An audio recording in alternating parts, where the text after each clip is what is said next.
کہ وہ کسی طرح نکل جائیں اس سے. دیکھیں یہ جو آسیہ کا کیس ہے یہ ایک ایسا کوئی ہمارے اسلام کو کوئی خطرہ نہیں, نبی صلی اللہ علیہ وسلم کو کون ان کی شان میں کوئی قریب کوئی کسی قسم کی بھی گستاخی کر سکتا ہے, لیکن اس میں نقصان بڑا ہے.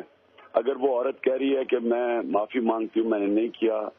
تو ہمیں وہ ساری چیزیں لینی چاہیے اس کے سامنے. میں نہیں سمجھتا کہ ہمیں بلاسفمی کے نام پہ یہ کرنا چاہیے. اور نبی کریم صلی اللہ علیہ وسلم کی بارگاہ وہ بارگاہ ہے کہ ہمارے فقہ حنفی کی روشنی میں اگر کوئی سرکار صلی اللہ علیہ وسلم کی توہین کا مرتکب ہوتا ہے اور وہ اللہ تعالیٰ کی بارگاہ میں توبہ کرے تو عند اللہ تو اس کی توبہ مقبول ہے, یقینا اللہ تعالیٰ توبہ قبول فرمانے والا ہے, اس سے کوئی انکار نہیں کر سکتا. لیکن جو حاکم اسلام ہو اگر بالفرض ہوتا یا قاضی ہوتا اس پر کیا لازم تھا؟ تو ہمارے احناف یہ کہتے ہیں کہ قاضی کو چاہیے کہ اس کی توبہ قبول نہ کرے.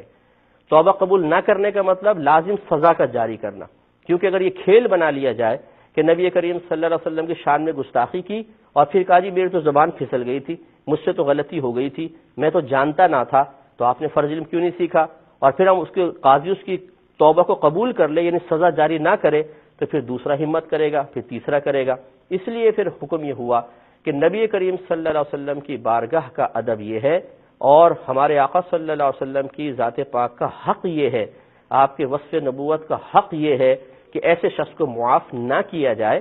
کہ ہم یہ ضرور کہیں گے, دیکھیں پھر وہ میری بات کو سمجھیے گا, اللہ تعالیٰ اس کی توبہ قبول فرما لے گا, لیکن ملکی قانون کے اعتبار سے, ظاہری قانون کے اعتبار سے دوسروں کو بدتمیزی سے روکنے کے لیے حکم شرع کیا ہے, وہ یہی ہے کہ اس کو سزا دی جائے گی. امید ہے کہ آپ بات سمجھ گئے ہوں گے. مختصر سا مزید بریک لے دکھایا ہے یقیناً عین ایمان ہے, رہے گی داستاں تیری ہمیشہ زندہ و تازی.